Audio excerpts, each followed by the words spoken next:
December 12th, 2010, George Saunders released his Escape from Spiderhead in The New Yorker. What's it all about? So watch the Netflix series and you'll know. All right. My name's Crypto. Peace. No, read the short story. It's good. It's interesting because we open this story with this narrator, Jeff. You know Jeff, right? My name is Jeff. Yeah, well, you got Jeff, and then there's this guy in the P named Abnesty. Like, quite the juxtaposition of names here. Like, and he's being administered this drug, and I love the writing straight from the beginning. I love the writing because I really enjoyed how he took this drug to make him articulate better his emotions, himself, his thoughts. And it goes into these lines of a sort of embodiment of the domestic dreams forever intrinsic to human consciousness. And like, I read that sentence like 3 or 4 times. I'm like, I kind of get it. Like, okay. Like it wasn't clear to me what Saunders was doing, because this is the first Saunders I ever read. And then when it starts to wear off and the sentence turns into, it was something about the bushes and whatnot.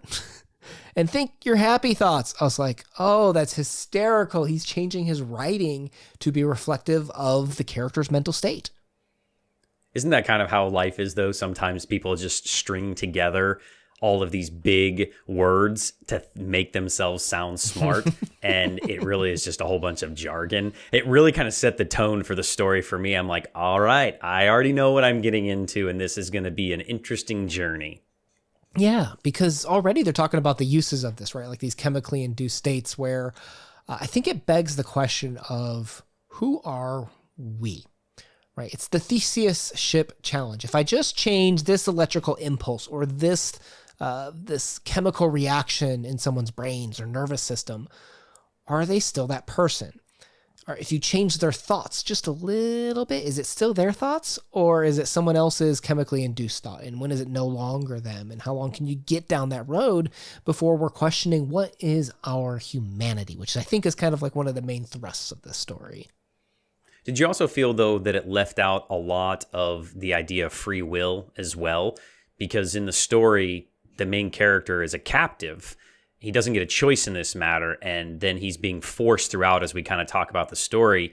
He's being forced to make choices here. He's lost his free will. I think that's a big impact that the story never really addresses.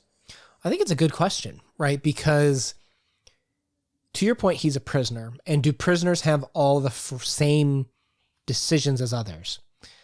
But they drip on, right? Like they were always asked, should we administer this drug? And there's even that scene later on in the story where they're like, hey, if you don't let me do this, I'm just going to go get the signatures and override this. But everyone had this authority they needed to submit to, right? In terms of free will, no one was making rules in this story. They were either responding to a structure put onto them, whether it be Abnesty, talking about how, hey, upstairs call, they're not okay with that test that we did. We got to go do it this way this time. Or Jeff or Rogan. They're responding to, here's your options. Here's what we're going to do. Is it okay to do this? And then they can either accept or not accept it, right? Like none of them are defining how the game is played. They're only moving the chess pieces or the checker pieces the way that they're told they're allowed to. I guess for me, I went more of like a religious route, like I normally sometimes do. And I thought if this wasn't a sci-fi-ish type story, I mean, it's set, I guess, kind of in the future, right? Where they're trying to change people's personalities of the core of who somebody is through drugs. If this was the people upstairs, the higher ups are heaven. And if you have hell, then they're in purgatory. And if you can be fixed in purgatory, then maybe you can go to heaven. And if we just make a few of these little tweaks, then we can do that. And I guess I just thought, if you don't get a choice in the matter, is the reward worth it? Is heaven felt like it is earned if you are manipulated into it, or if you, quote, kind of cheat your way into it through the use of these narcotics or drugs or these manipulatives? That's a really good question. I really like that. Let's explore to that, right? Because what are the choices put before Jeff to begin with? He's first meeting Was it Rachel or Heather? Does it matter? The exact same experience happens to both of these. He's with Heather and then Rachel, yeah. Okay, I mean, but it's the exact same experience, right? Like you're average, hey, as a guy, like I'm looking at you and this is how I'm making my decision. They get the drug and then boom, man turns into, Superman and does it 3 times with these chicks. And by the end of these 2 girls, he's done it 6 times. That's pretty intense for an afternoon, Jeff. But what's interesting is when he sees her, right, whatever. And then they take the drug and he's into it. Like he's passionately, I don't want to say in love, even though in the story, Abnasti keeps saying love. I think it's much more complex and there's deep psychology here than what Saunders is saying in the dialogue versus what the characters are really experiencing, like from like an iceberg theory perspective.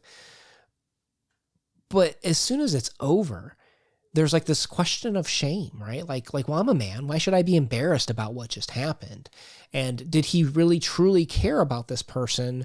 Nah, I didn't. It was just a moment in the scene. And I think that's a really complex thing of, can you separate that emotional high and attraction and serotonin that your body's releasing and happiness in the scene and the output and the afterwards. And when you have the Theseus ship argument of, well, how much of that happiness is given to you by this drug that's enhancing this signal? Is it a true emotion at that point in time? Like it's a very complex scenario that all started with a choice that Jeff said, drip on, right? I'm all over the place on here. Okay, so follow my madness. Hit me. It's kind of like, you're at the bar, and if you have 2 or 3 shots, then you're good to go, right? And you get the beer goggles, as we say in our times. He got drippy. We had the beer goggles. You had enough beers. Everybody looks good. Even I look good after a couple of drinks. And there's that idea of shame, but who's judging you? Are you judging yourself when you wake up that next day after a one-night stand? Is it that walk of shame? You said that word, the shame. Are you shameful for yourself? Are you shameful your friends are going to see you? Like, where's the shame coming from this? Why does he feel bad about this? Mm-hmm. And that's one thing that I think is interesting that Saunders is portraying on here is you don't have a choice. You've been manipulated in this. These drugs are changing your choice, and then you're made to almost feel bad afterwards. But who is making you feel bad is one of the key questions here. Yeah. They specifically call out it's because Abnasti was watching him. Right? It's because of society viewing him. And even if you look at these experiments, these aren't experiments where what they do matters. It's all based on their ability to articulate their feelings about it. If Jeff weren't there to articulate how he feels about the dark influx affecting someone, it doesn't matter what Heather's doing. What matters is the articulation of things. And I think that comes back to, is it the experience? Like, because he really did experience this passion and this love with these 2 different girls. Or is it the interpretation of that experience? Where afterwards, did he reevaluate his thoughts? And did he think differently after the dark influx was administered? And that's how it is for a lot of life, right? The next day, we always reflect back upon, was this a mistake? Would I make this decision had I not been inebriated? Would I make this decision had I not, had this certain food or the lighting or the ambiance, that smile, dressed a different way? These are all external factors that are affecting us. And it doesn't matter that it's the dark influx. It doesn't matter if it's beer. It doesn't matter if it's chocolate or, creme brulee or, skin or whatever. It's those external factors that are pushing in on us that are going to make you question those things. You know what I think is interesting? I want to hear your thoughts on this. Is he meets, Rogan next, and it turns out like, yeah, we both just hit up these girls 3 times each, right? The body count's going up. And then we meet a 3rd guy, and he did the exact same thing. And you'll notice that it's at this point, I'm curious to hear your thoughts. I interpreted Jeff as having some remorse that he wasn't articulating well at this point in time. I mean, he wasn't on the drug to make him articulate really great. And he starts to break into the headquarters, to jump into the control room, to see who's really pulling the triggers here, who's making these decisions. I'm going to expose the thought behind the actions almost. Do you think he felt more regret the higher the body count went up, because that meant there's more people judging him and that his activity was less special, because it was special to him all along until he found out Rogan did it. And then he found out that third dude did it. And that's when he starts to realize he's not special. And that means his interpretation of what happened is no longer special compared to the actual experience of it, which remains unchanged.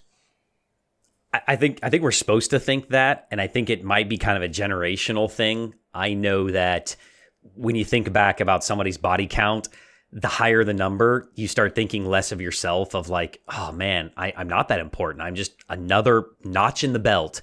But I think it's different nowadays. And I think that if this is done in the future, I think that maybe these individuals would have a different view on relationships than we do, from a perspective of something that's obsolete, archaic. I don't know. I think that he's just mad that there's other people. I don't think that it lessens himself. I don't think he's internalizing this.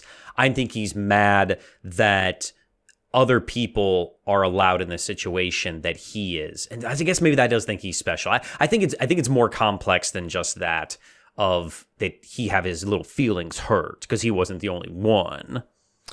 It's a very complex to your point to your story. I flip that. It's a very complex story to your point. This line right here. We see a ship adrift. We climb aboard, install a rudder, guide him, her, toward love, or away from it.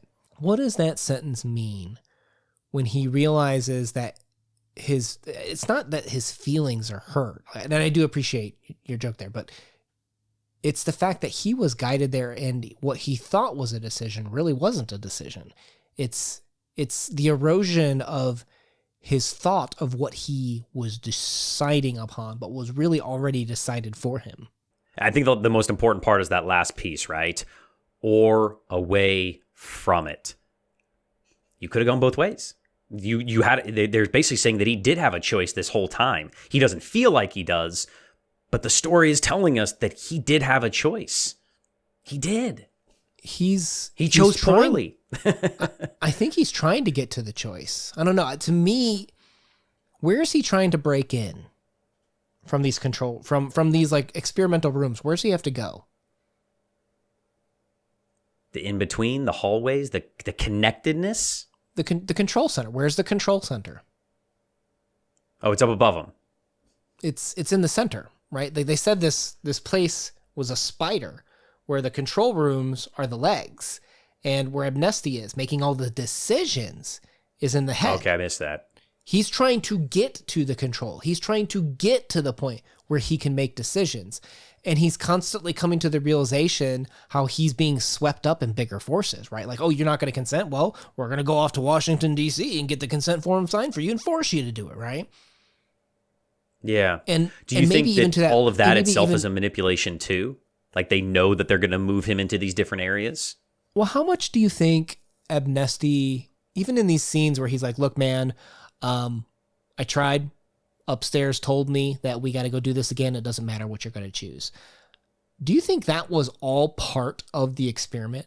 Like, was any of Amnesty's interactions, the way he's manipulating him with, come on, man, you know I've got 5 kids, and don't you want to insert the dark influx because she's a bad person? Since she's a bad person, you won't feel bad. Like, how much of this was an actual, genuine human interaction, and how much of this was all part of the experiment? Oh, so you got me thinking now that there is no control.